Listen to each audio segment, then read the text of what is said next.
父亲为了还债，设计把我送到京圈豪门贵族玩乐的地方。幸好我的竹马也在，正在我想让他救我时，眼前忽然飘过几行字：可怜的女主，别求你的竹马，他正筹划着把你的心脏给他白月光呢。快求最左边上那个，年纪大会疼人。你别犹豫呀，他就是为你来的。别看外表那么凶，叫他一声顾爷，他把命都给你。我立马连滚带爬到弹幕所说的那个人脚边讨好。顾爷，求您疼我。各位先生，我已经把我女儿带过来了，现在可以放过几家吗？我迷迷糊糊睁开眼时，正好听到了父亲说到了这句话。我想极力反抗，但不知道怎地，浑身就是没力气，只能躺在地上动弹不得。父亲见我醒了，用力将我系在脚上的绳子解开，宛如恶魔在我耳边低语：季家养了你这么多年，是时候报答了。说完后，他往我嘴里塞了一颗药，便头也不回地走了。季家养的女儿真水灵，不知道玩起来的感觉怎么样，还是个女明星，等下多拍点照。周身响起令人作呕的讥讽言语，瞬间我被恐惧绝望席卷。我明白他这是把我带到了豪门贵圈玩乐的地方，来这个地方当玩物的人不是废了就是死了。可我的亲生父亲正打算用我与这群人做交易，去换他的前途。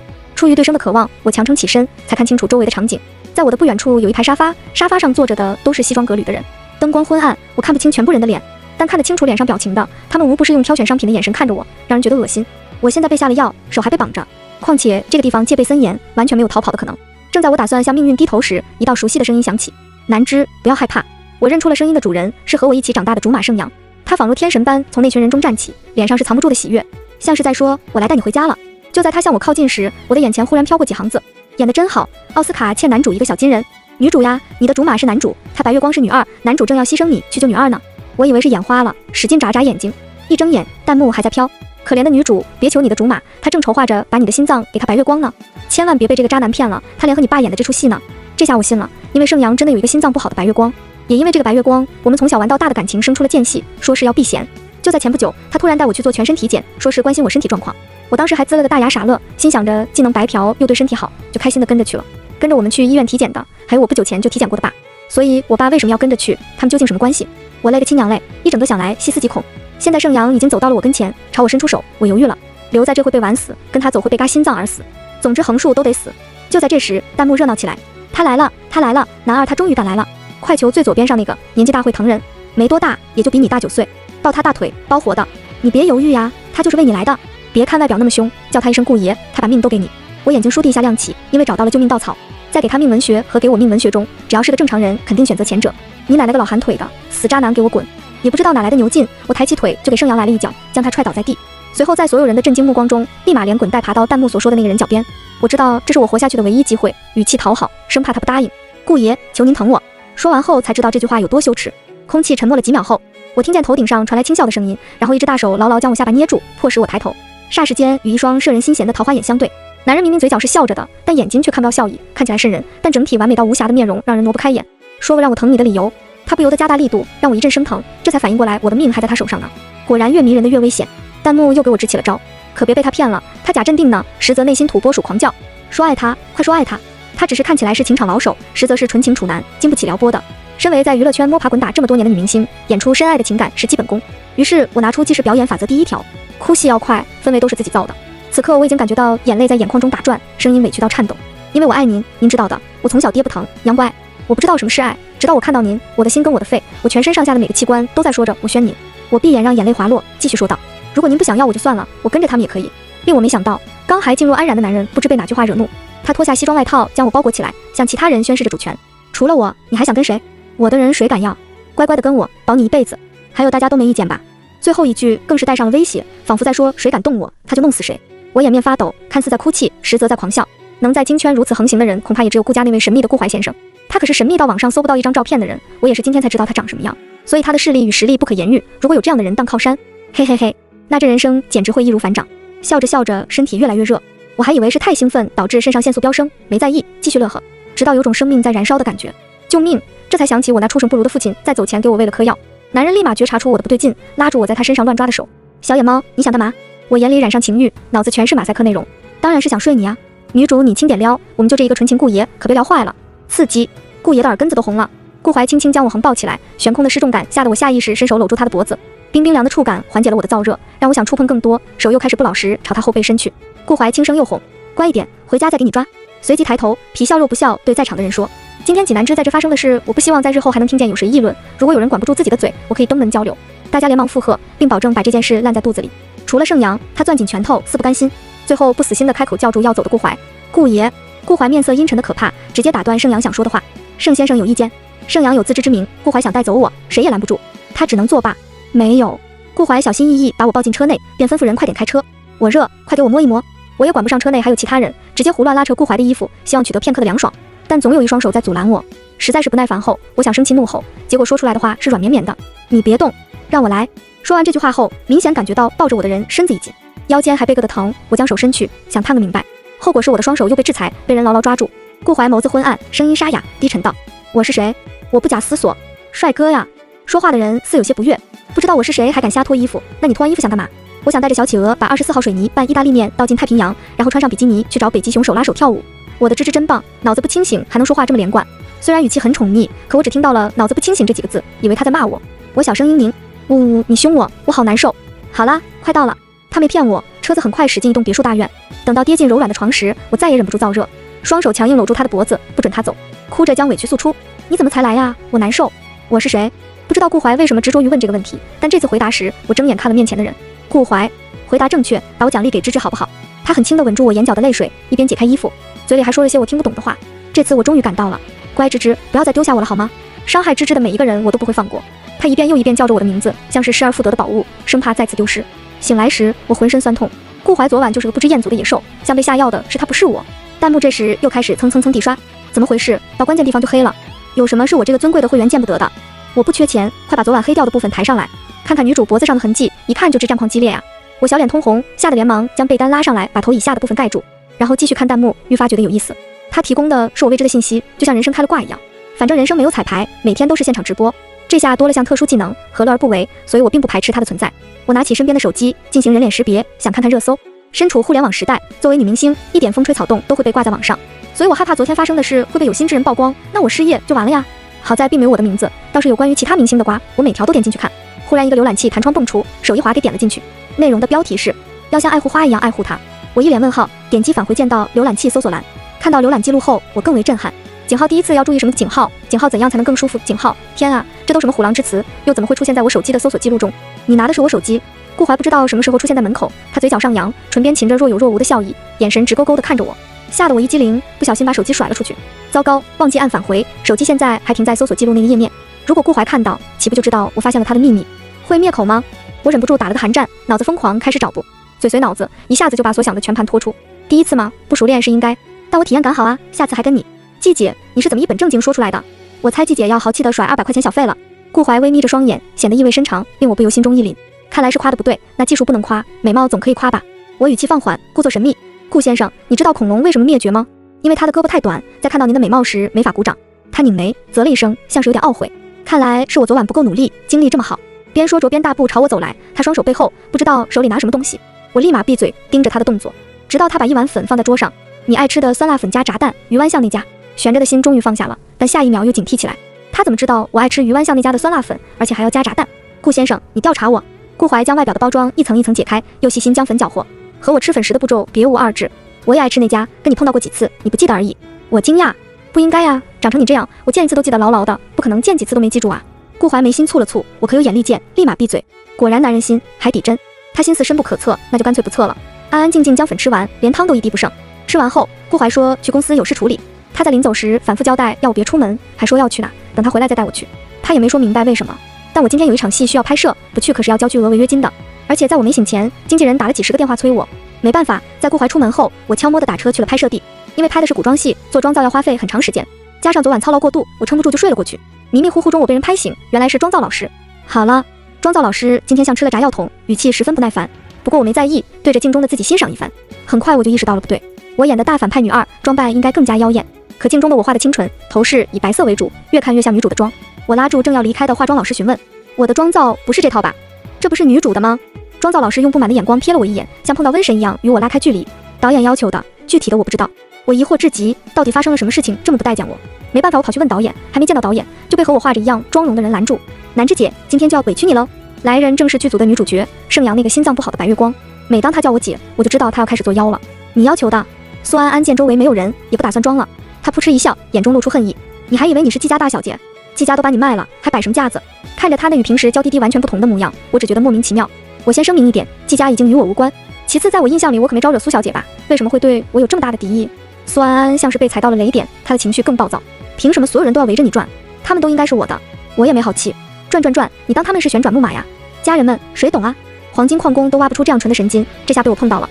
看着不远处正朝我们靠近的盛阳，我冷笑着提醒苏安安：诺，盛阳来了，你正好可以问问他为什么要当旋转木马。不得不说，苏安安除了演戏的时候演技不好，其他时间演技简直一绝。听到我说盛阳来了，他立马捂住心脏，变回娇弱不能自理的模样。你知道的，我心脏不好，有几场吊威亚的戏暂时没找到替身，导演看你和我体型差不多，所以暂时决定你来当我的替身。南芝姐，你别生气。赶来的盛阳正好听完了他说的这段话，不由得皱紧眉头来表达他的不悦。南芝，你大度点，帮一下安安怎么了？我缓缓抬起录制全过程的手机，故作关心。哎呀，安安你可不能碰瓷哦，刚才我们说的话都录下来喽。苏安安脸色一沉，举止慌张起来，都不顾上自己还在演病弱中，一把推开盛阳，想抢过我的手机。他知道我的视频一旦发出去，他的娇弱小白花的人设会全盘崩塌，这可是他好不容易经营起来的。但我怎么会让他得逞呢？一个转身，让他扑了个空。最近沉迷看老版《红楼梦》，此情此景让我兴致大发，模仿林黛玉的语气和神态对他阴阳道：哎呀，妹妹你不是心脏不好吗？怎么力气大的跟一头牛似的？盛阳看他的白月光受了欺负，心疼坏了。够了，济南芝你到底在闹什么？瞧瞧，一句话怎么还把哥哥逼急了呢？妹妹马上就走，可不能再胡乱咬人哦。偶尔皮一下，很开心。我宛如打了胜仗，开心地朝摄影棚走去，然后就被资本制裁了。导演将手上的剧本狠狠砸在地上，指着我骂：能拍拍，不能拍就走，多的是人想演女二。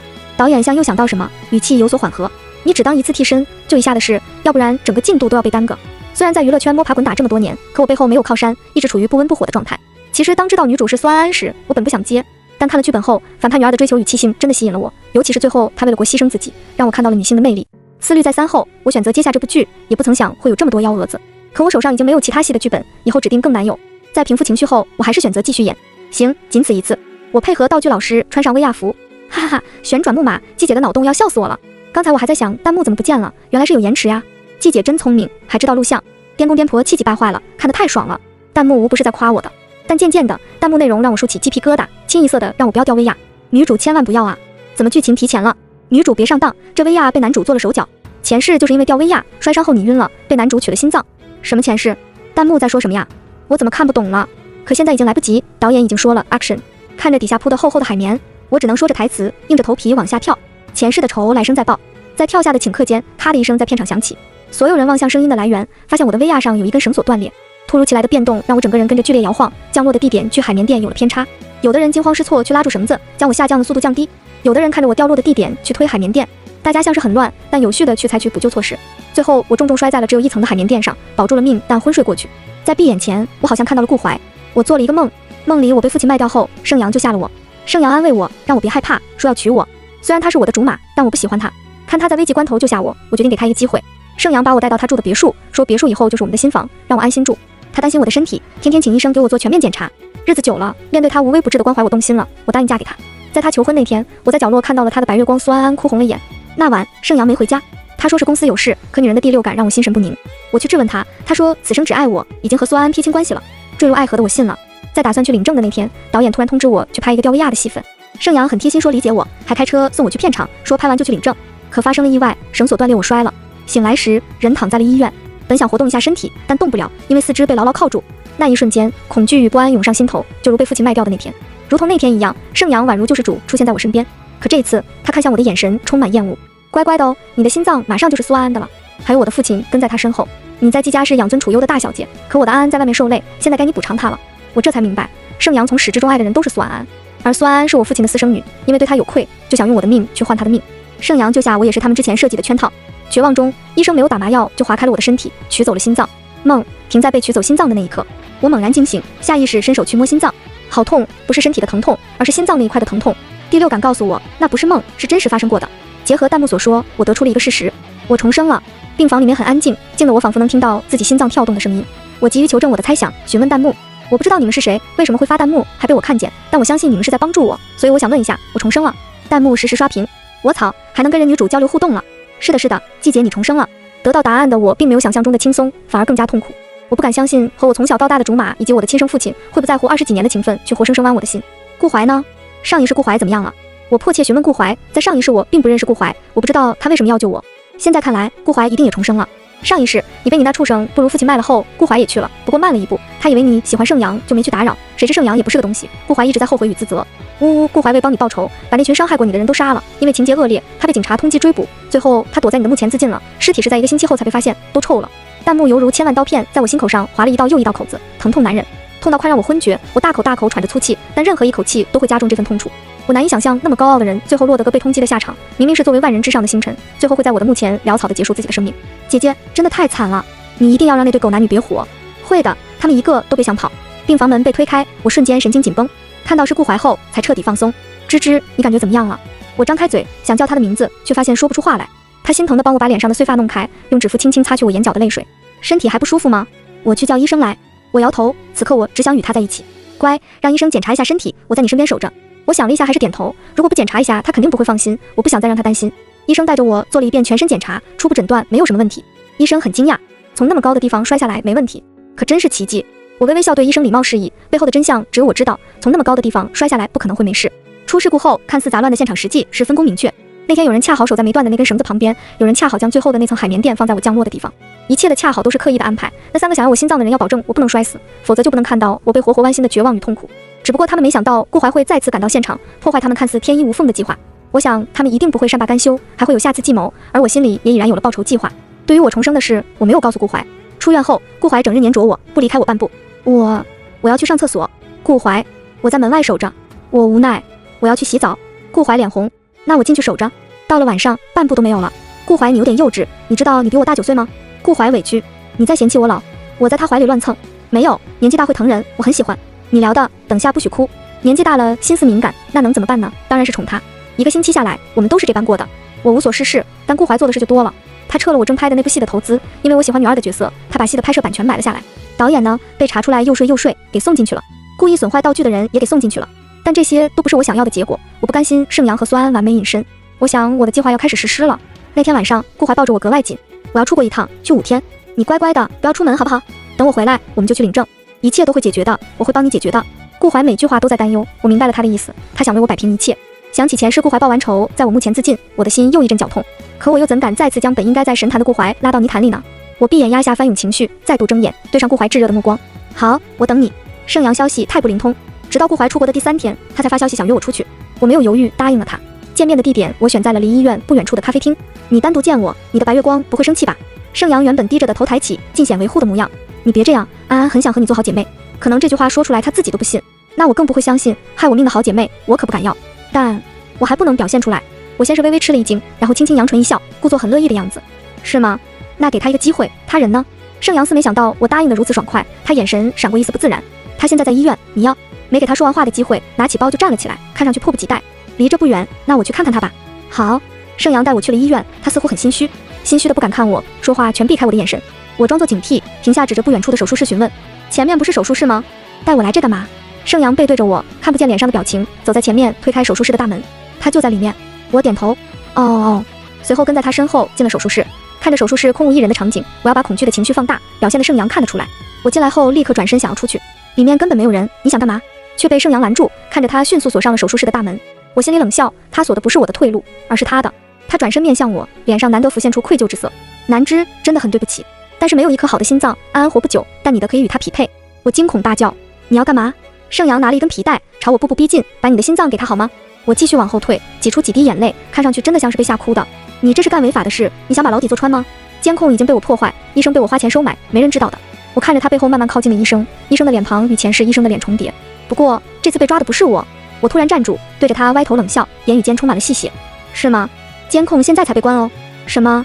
在他发出疑问的同时，镇静剂已经推入他体内。游戏现在开始了。等到盛阳再次醒来时，苏安安也躺在了他的旁边，而我就坐在他们的中间，手里还把玩着小刀，似笑非笑看着盛阳。醒了？你想干嘛？风水轮流转，现在变成他问为什么了。我装作思考，无辜地对他说，干你之前想干又没干过的事。盛阳还不算太笨，马上理解了我的意思。可他想要抬起四肢时，却发现被我用铁链锁住了，只能拼命在床上挣扎。这是犯法的。瞧瞧他健忘的脑子。我告诉过你的呀，监控是在你吐露你的计划后关的，因为这家私立医院是顾怀的产业，很轻而易举就可以让他们帮我办事。他仍然不死心朝我大吼，那医生呢？我嫌聒噪，按住一边耳朵，说出让他绝望的话。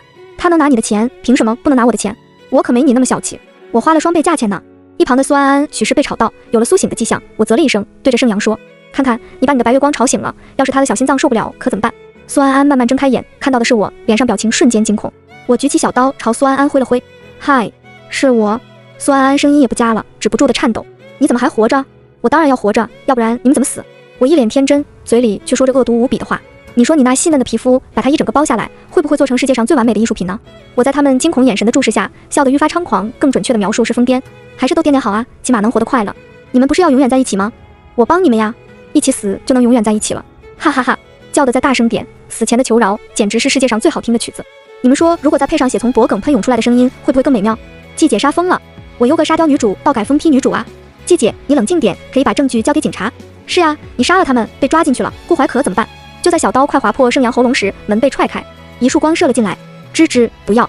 顾怀推开门后，几乎是3秒就冲到了我跟前，拿走我手上的手术刀，然后将我紧紧拥在怀中。吱吱，没事啦，没事啦，我回来了。我不想哭的，我想在顾怀面前坚强，想让他不要担心。可人紧绷过后，就像漏了气的气球，会变得无力，尤其是在面对最爱的人的关怀后。我害怕他觉得我不听话，强忍着泪水，不让声音颤抖，带着胆怯问他：你会不会怪我不听话就不要我了？顾怀用双手捧住我的脸颊，让我抬头看着他。他此刻面目憔悴，那双桃花眼猩红，嗓音有些哽咽。我不会怪你，我只怪我自己没保护好你。这一刻，我再也撑不住，扑到他怀里，失声痛哭。每一次在我危难的时候，顾怀都会感到我很幸运，有他无条件宠我，但同时我也恨我自己的无用，让他一次次为我兜底。乖啦，芝芝不哭，我们把证据交给警察，让警察来处理。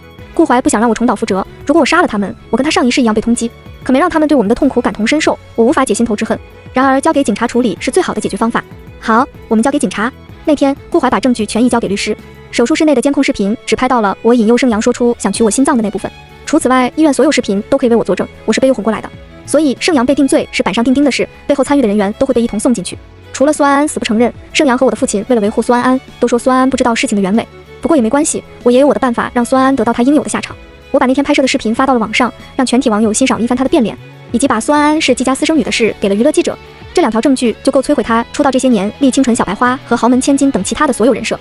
他虽极力否认，然而却陷入无限自证中。